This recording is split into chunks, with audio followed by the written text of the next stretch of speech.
অপু বিশ্বাস কি অ্যাডলফ খানকে কপি করেছে নাকি অ্যাডলফ খান অপু বিশ্বাসকে কপি করেছে? হ্যাঁ ভিউয়ার্স, দিনে দিনে জোকারে পরিণত হচ্ছে এই অপু বিশ্বাস। আসলে অপু বিশ্বাসের যে ফ্যান ফলোয়ার রয়েছে তারাও রীতিমতো হাঁপিয়ে গেছে। কারণ দিনে দিনে অপু বিশ্বাস যেরকম কথা বলার স্ট্রাকচার, যেরকম ড্রেস আপ পড়ছে, তারাও অনেক বেশি হাঁপিয়ে গেছে। তারা বুঝতে পারছে না যে তাদের যে ফ্যান রয়েছে অপু বিশ্বাস, তার মাথা ঠিক আছে নাকি মাথা উল্টে পাল্টে গেছে।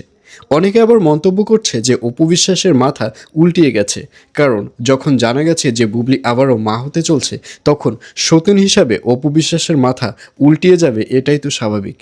আসলে যে যাই বলুক না কেন, ব্যক্তিগতভাবে আমি বলবো যে রিসেন্টলি অপু বিশ্বাস যে একটা ইন্টারভিউতে যে ড্রেস আপটা পরেছে, আপনারা ভালো করে অপু বিশ্বাসের ড্রেস আপের দিকে নজর দিন, ভালো করে দেখুন।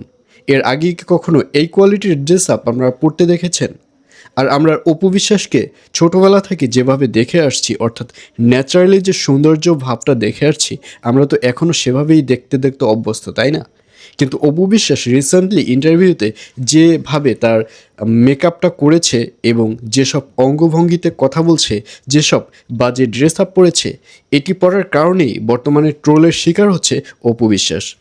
এবং আরও একটি কথার কারণে আরও বেশি ট্রোলের শিকার হচ্ছে। কারণ অপু বিশ্বাসকে যখন জিজ্ঞাসা করা হয়েছে যে সাকিব খান আবারও বাবা হতে চলেছে কিনা, তখন অপু বিশ্বাস বলেছে, এগুলো আমার দেখার বিষয় না, এগুলো দেখার বিষয় আপনাদের। এই বলে প্রশ্নটা উল্টো সাংবাদিকদের দিক ছুঁড়ে মেরেছে অপু বিশ্বাস। আসলে এমনিতেই তো অপু বিশ্বাস অনেক বেশি ক্ষোভের মধ্যে আছে, রাগের মধ্যে আছে।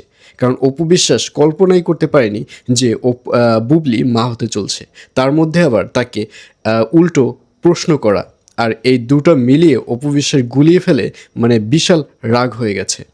তো ভিউয়ার্স, রিসেন্টলি অপু বিশ্বাসের ড্রেস আপ, কথাবার্তা ব্যক্তিগতভাবে আপনার কাছে কেমন লাগে অবশ্যই কমেন্টে লিখে পাঠান।